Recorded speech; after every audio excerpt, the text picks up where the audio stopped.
दोस्तों, आपने सुना होगा कि 90% बिजनेस फेल हो जाते हैं, लेकिन आपने ये नहीं जाना है कि आखिर में क्यों फेल हो जाते हैं। उसकी वजह क्या है कि वह बिजनेस फेल हो जाता है। उसकी वजह अगर आप जान लोगे तो आपका बिजनेस फेल होने से बच सकता है। तो दोस्तों, इसी के बारे में आज हम बात करेंगे कि 4P मार्केट स्ट्रेटजी क्या है। 4P अगर आपको समझ में आ गया तो आपको आपका बिजनेस चलाने में कोई दिक्कत नहीं होगी और अच्छे से आपका बिजनेस चलेगा। तो दोस्तों, सबसे पहले पी का मतलब होता है प्रोडक्ट। आपका प्रोडक्ट एक ऐसा प्रोडक्ट होना चाहिए जो कि लोगों की नीड हो, यानी उनकी बर्निंग प्रॉब्लम का सलूशन दे रहा हो।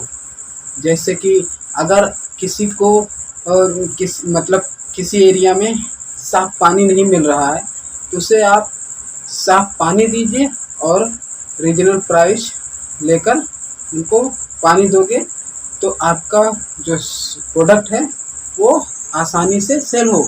तो दोस्तों, आपको प्रोडक्ट के चुनाव में बहुत ही सावधानी बरतनी है कि एक्चुअल में जो वहाँ के लोग हैं उनको ज़रूरत है भी या नहीं।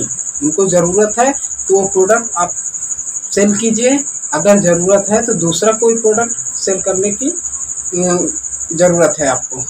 तो दोस्तों, सबसे पहले प्रोडक्ट आपको ऐसा चुनना है कि जो लोगों की बर्निंग डिज़ायर हो या बर्निंग प्रॉब्लम को का सलूशन हो। तो दोस्तों, पहला पी का मतलब आपको समझ में आ गया होगा। अब बात करते हैं दूसरे पी का मतलब। दूसरे पी का मतलब होता है प्लेस, यानी जगह। अब उस प्रोडक्ट आपने चुन लिया है कि ये प्रोडक्ट, कोई भी प्रोडक्ट चुन सकते हो, वो चुन लिया है ये प्रोडक्ट मेरा प्रोडक्ट है। अब प्लेस की बात आती है, प्लेस यानी जगह की बात आती है तो कहाँ पे करोगे। ऐसा तो नहीं कि आप सोसाइटी में करोगे। कपड़े का अगर बिजनेस करने जा रहे हो तो अपने सोसाइटी में कर लो, ऐसा ही लोग करते हैं। तो दोस्तों, आपको इस तरह से नहीं करना है। तो जगह का चुनाव जो है बहुत ही सावधानी से करना है। तो दोस्तों, लोगों का लगभग ज़्यादा से ज़्यादा बिजनेस फेल होता है इसीलिए क्योंकि वो सही जगह का चुनाव नहीं करते हैं। वो जो है मार्केट में जगह नहीं लेते हैं। वो जो है सोसाइटी में, अपने गांव में, अपने मोहल्ले में दुकान खोल लेते हैं, 1-2 लाख रुपए लगाते हैं, उसके बाद वहीं रोते बैठे रहते हैं। अब बोलते हैं मेरा बिजनेस नहीं चल रहा है, और उनके दिमाग में ये भी फीड कर दिया गया है कि 90% बिजनेस फेल होते हैं, तो उसी का शिकार वो भी हो गए हैं। तो दोस्तों, अगर वो जगह ठीक से नहीं चुनेंगे तो 100% है कि वो फेल होना ही तय है, क्योंकि वहाँ पे लोग ज़्यादा आते जाते नहीं हैं तो उनका प्रोडक्ट बिकेगा ही नहीं। तो बिकेगा ही नहीं तो भाई साहब उनका बिजनेस फेल होगा ही होगा। तो दोस्तों, आपको जगह का चुनाव ऐसा करना चाहिए कि जैसे मार्केट हो गया, जहाँ पे फुटफॉल ज़्यादा है, जैसे चौराहा हो गया, जहाँ पे जो है कपड़े की दुकानें बहुत ज़्यादा हैं, वहाँ पे आप अपनी दुकान अगर खोलोगे तो 100% है कि आपकी दुकान या आपका बिजनेस अच्छे से चलेगा। अब बात करते हैं तीसरे पी की। तीसरे पी का मतलब होता है प्राइसिंग।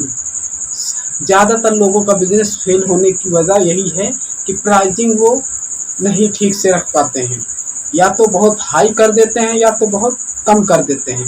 दोस्तों, यही वजह है। अगर हाई करोगे, कोई भी प्रोडक्ट है उसको हाई करोगे तो लोग अफोर्ड नहीं कर पाएंगे, वो जो है बहुत ज़्यादा लगेगा, इसलिए वो अफोर्ड नहीं कर पाएंगे और आपका प्रोडक्ट खरीदेंगे नहीं। जब खरीदेंगे नहीं तो आपका प्रोडक्ट बिकेगा नहीं, तो आपका बिजनेस फेल होने की संभावना 100% हो जाती है। तो दोस्तों, और अगर आपने प्रोडक्ट का प्राइस जो है बहुत कम भी रख दिया तो कम रखने से आपकी प्रोडक्ट की गुणवत्ता पे लोग शक करने लगेंगे कि अगर ये जो है बहुत सस्ता दे रहा है तो इसका मतलब है कि ये कुछ इसमें खराबी होगी, यही वजह है कि सस्ता दे रहा है। तो दोस्तों, ना तो ज़्यादा महंगा देना है, ना तो ज़्यादा सस्ता देना है। अगर ज़्यादा सस्ता देंगे तो आपके प्रोडक्ट की गुणवत्ता पर लोग शक करेंगे तो लोग खरीदेंगे नहीं। तो दोस्तों, आपको ना तो महंगा ना तो सस्ता, आपको बीच का रास्ता चुनना होगा। पहले आप अपने मार्केट के जो है, जो भी आपके कंपटीटर हैं, जो भी आपके जैसे प्रोडक्ट सेल करते हैं, उनकी जो है जानकारी अच्छे से ले लीजिए, रिसर्च कर लीजिए पूरे मार्केट में कि क्या मतलब ट्रेंडिंग जो है प्राइस है इस प्रोडक्ट का। उसका प्रोडक्ट का लिस्ट मान के चलते हैं, हर जगह पे 50 रुपये का वो प्रोडक्ट मिल रहा है, मान के चलते हैं 50 रुपये का प्रोडक्ट मिल रहा है हर जगह पे। आपको ना तो 60 करना है, ना तो 40 करना है, बीच का रास्ता यानी 45-46, ऐसा 2-4 रुपये कम करके ही आप अगर प्रोडक्ट बेच दोगे तो आसानी से बिकेगा भी, लोगों को समझ में आएगा भी कि जो है ये जो है भाई साहब अच्छा प्रोडक्ट देते हैं, वही प्रोडक्ट देते हैं, उनसे थोड़ा सस्ता देते हैं। थोड़ा ही सस्ता करना है, ज़्यादा कम नहीं, ज़्यादा नहीं। तो दोस्तों, प्राइसिंग आपको अपने मार्केट को रिसर्च करके ही, मेरा तो मानना यही है कि आप रिसर्च करिए, उसके बाद ही प्राइसिंग डिसाइड कीजिए कि क्या प्राइसिंग होना चाहिए।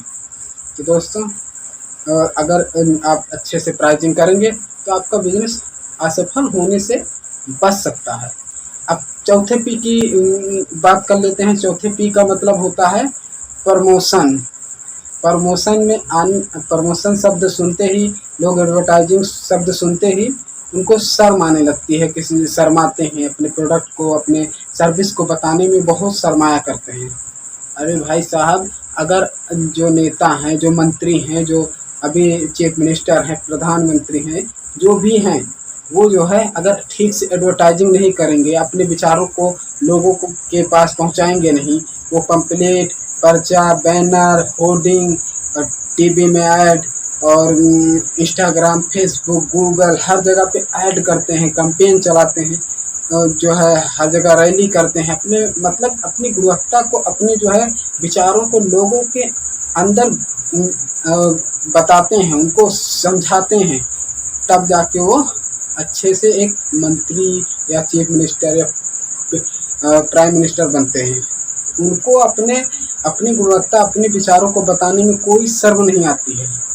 तो आप जो है एक बिजनेसमैन हैं, आपको क्यों शर्म आती है अपने प्रोडक्ट की, अपनी सर्विस को बताने में? आपको अपने प्रोडक्ट और अपनी सर्विस की गुणवत्ता को बताने में कोई झिझक, कोई शर्म नहीं होना चाहिए। आप अच्छा काम कर रहे हो, आप अच्छा प्रोडक्ट दे रहे हो, तो क्यों शर्माते हो भाई साहब?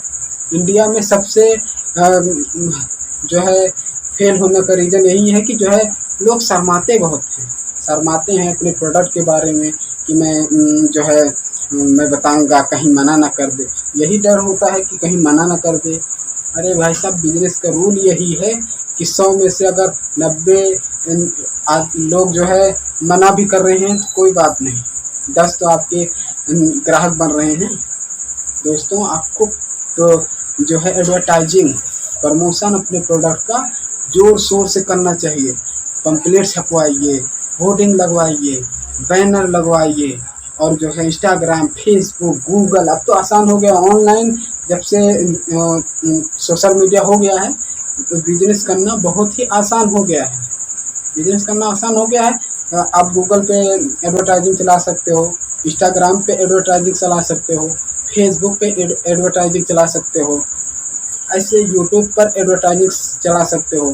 कोई इन्फ्लुएंसर जो है हायर कर सकते हो, जिसके पास बहुत ज़्यादा फॉलोअर हैं, उनको हायर कर सकते हो। उनको जो है बहुत कम प्राइस में ही वो लोग आपका प्रोडक्ट का प्रमोशन कर देंगे। तो दोस्तों, इस तरह से आप अपने प्रोडक्ट को अपने मार्केट में, अपने शहर में प्रमोट करवा सकते हो और एडवर्टाइजिंग कर सकते हो। शर्म तो छोड़नी ही पड़ेगी। शर्म छोड़िए और अपने प्रोडक्ट को अपने शहर में, अपने मार्केट में एडवर्टाइजिंग करवाइए। तो दोस्तों, उम्मीद है कि आपको ये 4P स्ट्रेटजी बहुत ही अच्छे ढंग से मैं समझा पाया हूँ और आपको समझ में आया है। मिलते हैं और भी शानदार कोई टॉपिक लेकर। तब तक के लिए wish you all the best. Thank you so much. जय हिंद।